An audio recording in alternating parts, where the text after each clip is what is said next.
آدم میفرستن جلوی در باشگاه که علیه من صحبت کنن. اون از اول فصل به اون عملکرد خوب پارسا رفتین گل خارجی آوردین. دستکش طلایی تعلق میگیرد به آقای کلینچیت، به پسر استقلال دیوار آبی سید حسین.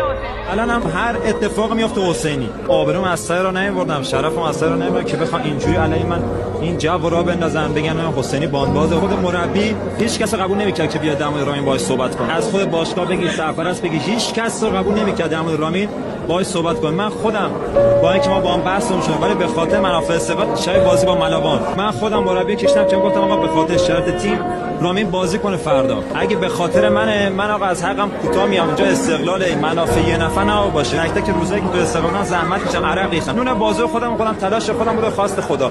میام میگن حسینی باند حسین نداشت این بازی کنه اون بازی کنه. من چیکار دارم؟ من به عنوان کاپیتان تیم مگه دیوانم؟ بازیکن که تاثیرگذار شدم برو بیرون یکی دیگه بیایم به جان مادرم. اگه مشکل این تیم من از فرا نمیام سر تمرین. ببینم این تیم درست میشه. الان دوباره یه داستان دیگه درست کنم با 2 هفته دیگه 3 هفته دیگه هوادار اصلا با این راحت باور کنه.